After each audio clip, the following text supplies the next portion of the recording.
المشاهدون الكرام، أسعد الله جميع أوقاتكم بكل خير، وكل عام وأنتم سعداء في حياتكم. من الفضائيات الإريترية نزف إليكم أحر التهاني والتبريكات بحلول عيد الفطر المبارك، أعاده الله علينا وعليكم بالخير واليمن والبركات. نستهل نشرة هذا المساء بأهم أبرز العناوين.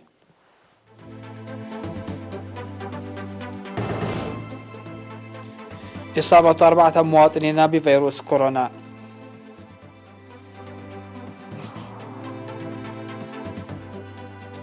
تحقيق تقدم في أنشطة حماية التربة وحفظ المياه. كلية التجارة والعلوم الاجتماعية تخرج أكثر من 10,000 طالب.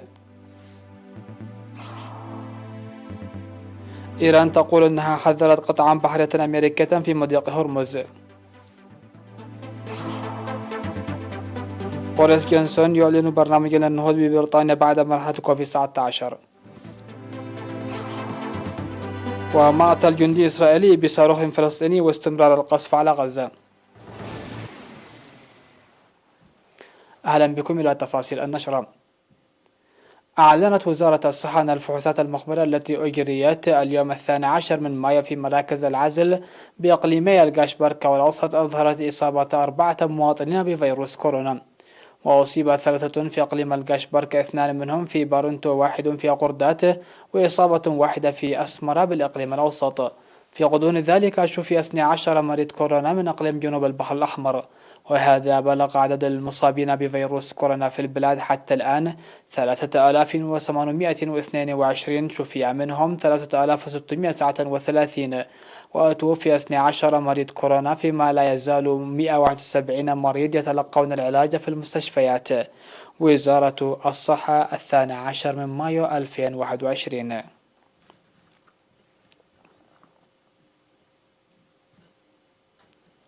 أعلنت وزارة الزراعة أن أنشطة حماية التربة والمياه التي نفذت باهتمام كبير منذ غداة الاستقلال كان لها دور دافع لتنمية النباتات والتنمية المروية.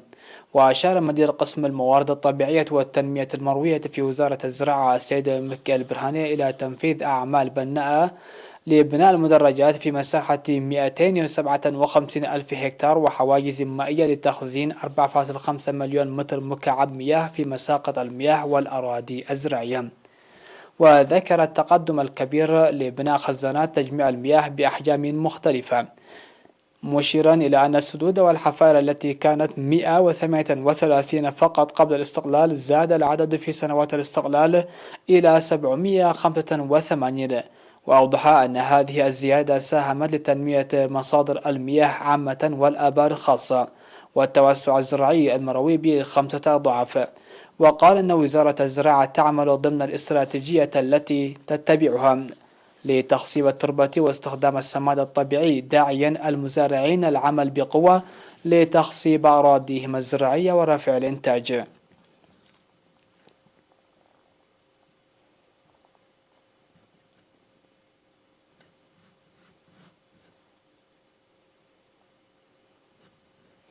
خرجت كلية التجارة والعلوم الاجتماعية المشيدة في مدينة عدقية الإقليم الجنوبي في الفترة ما بين عامي 2008 و2020 خرجت أكثر من 10,000 طالب وطالبة.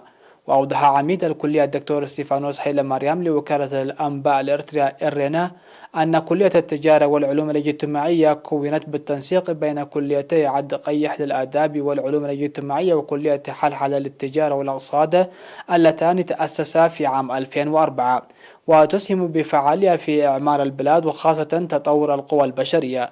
وقال الدكتور ستيفانوس إن الهدف هو تخريج مواطن متسلح بمعرفة فعالة في مجالات العلوم الاجتماعية والإدارة وعلم الاقتصاد، مشيرا إلى منح اهتمام أكبر لخلق الطلاب فرص العمل دون انتظارهم للعمل.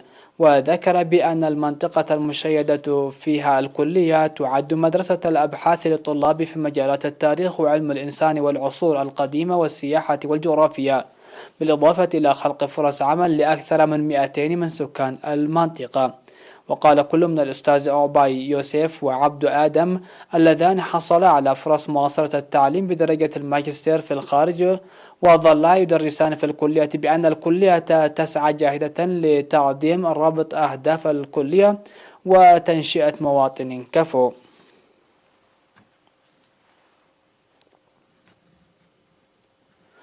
عقدت وزارة التعليم في 10 و11 من مايو لقاء في قاعة المكتب المركزي للوزارة بالعاصمة أسمرة لتقييم أنشطتها في العام الدراسي 2019 و2020 وبحث خطة عمل 2021 و2022.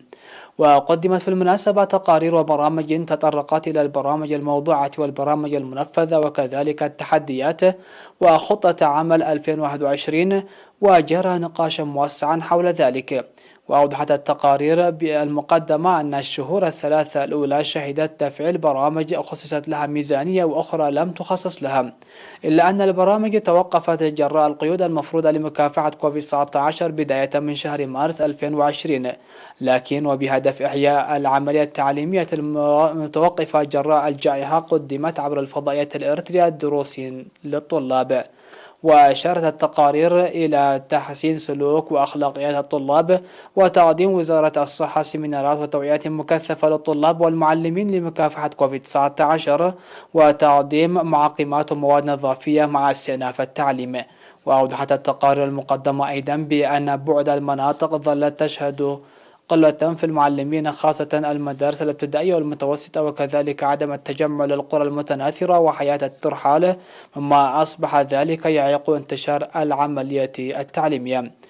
وبعد أن أجرى المشاركون النقاش الموسع حول تلك التقارير، حدد نقاطا مهمة من ضمنها إيجاد آليات حلول لأهم الأسباب الرئيسية المساهمة في مقاطعة الطلاب معدة التعليم، وكذلك بعد المدارس المتوسطة والثانوية ومنح مشاكل المواصلات من أجل تسيير المشرفين التربويين أنشطتهم جيدا، وبحث طرق تساهم في اكتمال عملية تشييد المدارس، وكذلك منح تأهيل معلمي لغة الأم اهتمام أكبر. وقال المدير العام في وزارة التعليم لقسم الأبحاث وتطور القوى البشرية السيد بطرس هيلا مريم في الكلمة الختامية بما أن كوفيد-19 لا زال مقلقا تتطلب البرامج الجارية اتخاذ الحيطة والحذر، وسوف تبدأ التحضيرات من الآن لبدء التعليم النظامي في شهر نوفمبر المقبل.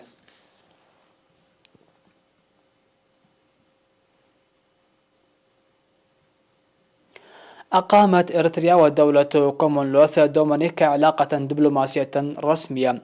وفي المراسم التي أجريت في 11 من مايو في مكتب مندوب دولة كومونلوث دومينيكا في الأمم المتحدة في نيويورك، وقعت الدولتان على مذكرة تؤكد تأسيس علاقة دبلوماسية رسمية.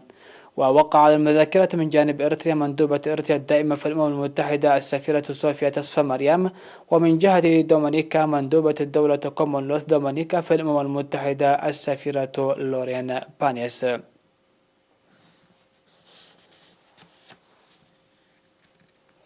حصل 42 شابا في مدينة كرن بينهم 15 شابا على دورة مهنية موسيقية امتدت لفترة 6 أشهر. وأوضح أستاذ مركز ميراث الموسيقى الشاب مرحوي قبر هيوت أن الدورة التي قدمت نظريا وتطبيقيا لنقل الأنشطة الموسيقية التي كانت تجري بالطرق التقليدية إلى الطرق العلمية. من جهته أشاد مسؤول الاتحاد الوطني للشباب والطلبة بإقليم عنسبة الشاب أزازي برخة أب بالسلوك الحسن والتعامل الجاد أثناء الدراسة، مناشدا إياهم لتفعيل المعلومات المكتسبة على أرض الواقع. بدوره ناشد المدير العام لقسم الثقافة والريادة في الإقليم السيد سراج حدي إدارة الإقليم وفر التعليم والجهات الحكومية الأخرى لتقديم كل ما في وسعهم لتطوير الدارسين المعلومات المكتسبة. وتفيد مستندات مكتب الشباب في عنسبة أن مركز ميراث للموسيقى الذي افتتحه الاتحاد الوطني للشباب وطلبة إريتريا في 2008 في إطار الجهود الجارية لتوسيع الشباب معارفهم ورفع مستواهم المهني، خرج حتى الآن 397 شابا بينهم 92 شابا.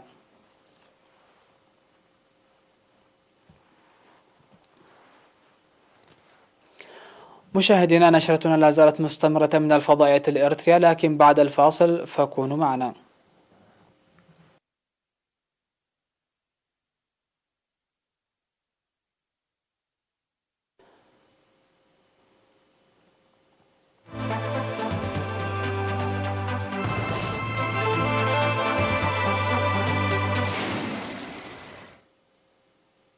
أهلا بكم. على الصعيد العالمي، أكد الحرس الثوري الإيراني أنه حذر قطعا بحرية أمريكية بعد تصرف غير مسؤول من قبلها، وذلك بعد إعلان وزارة الدفاع الأمريكية إطلاق نيران تحذيرية باتجاه قوارب إيرانية في مضيق هرمز الاثنين. وقالت بحرية الحرس الثوري الإيراني في بيان نشره موقعه الإلكتروني أن القطع الأمريكية نفذت خطوات عدة مثل تحليق المروحيات وإطلاق بالونات حرارية وإطلاق النار بلا هدف غير ضروري ومستفز.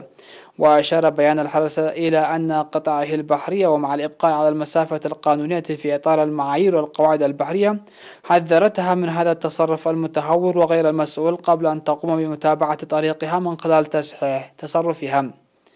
وصرح المتحدث باسم وزارة الدفاع الأمريكية البنتاغون جون كيربي أن البحرية الأمريكية أطلقت نيرانا تحذيرية حيال زوارق إيرانية سريعة بعد اقترابها من غواصة أمريكية في المضيق الاستراتيجي.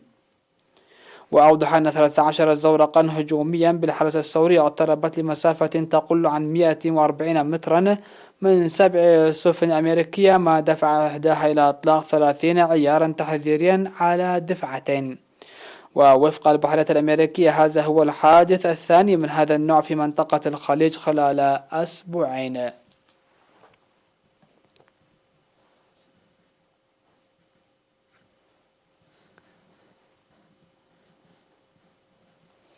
قتل جندي إسرائيلي في استهداف عربة عسكرية على حدود قطاع غزة مع إسرائيل بصاروخ فلسطيني، في وقت استمر القصف الإسرائيلي على مناطق متفرقة من القطاع، أدى آخرها إلى مقتل 4 فلسطينيين.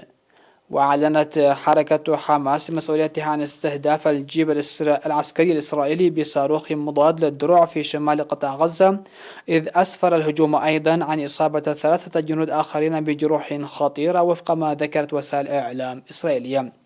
وقتلت غارة إسرائيلية على غزة 4 فلسطينيين وتسببت في جرح 6 آخرين، حيث استهدفت الغارة سيارة في حي الصبرة ليرتفع بذلك عدد القتلى الفلسطينيين في القطاع إلى 43 شخصا.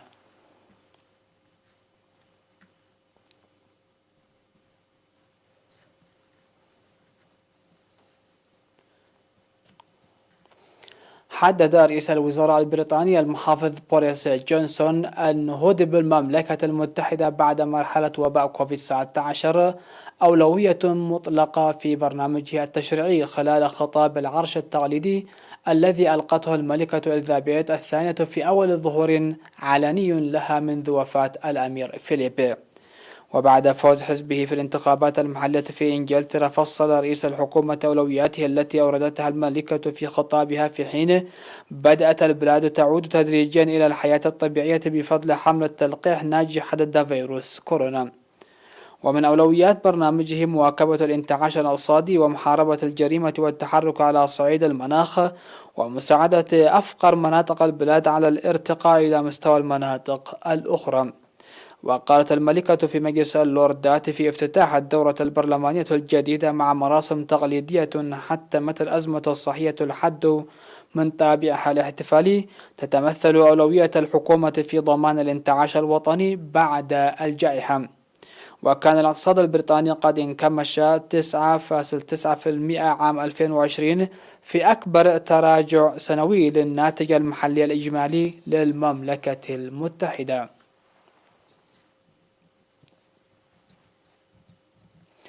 الخبر الأخير في هذه النشرة: قضت محكمة في باريس أنه يتعين محاكمة شركتي إير فرانس وإير باص بتهمة القتل غير العمد في حادث تحطم طائرة من ريو دي جانيرو متجهة إلى باريس عام 2009، مما أدى إلى مقتل جميع من كانوا على متنها وعددهم 228 شخصا.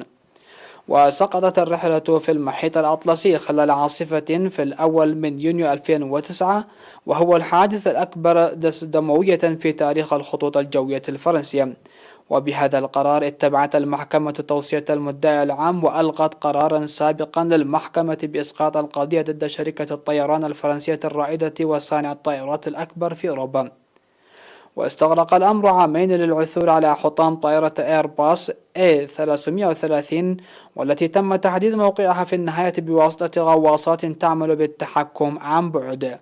قرر المحققون أن الحادث نتج عن أخطاء الطيار الذين أصيبوا بالارتباك بسبب خلل في معدات مراقبة السرعة.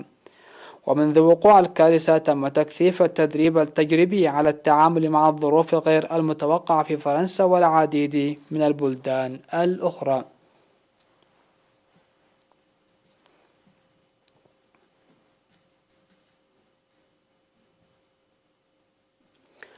مشاهدينا الكرام، هكذا انتهت نشرة هذه الفترة، وهذه تحيات الفريق العامل، ومرة أخرى كل عام وأنتم بألف خير بمناسبة حلول عيد الفطر المباركة، ودمتم في أمان الله.